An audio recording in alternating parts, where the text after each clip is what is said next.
How to find do not disturb settings on Android phone. Hello guys, in today's video I'm gonna show you how to find do not disturb settings on Android phone. First, then open settings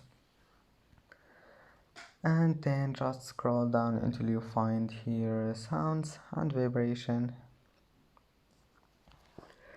and here you will find this one, do not disturb. Just click on it, and as you see here you can manage do not disturb. You can disable it or enable it just by one click, and that's it.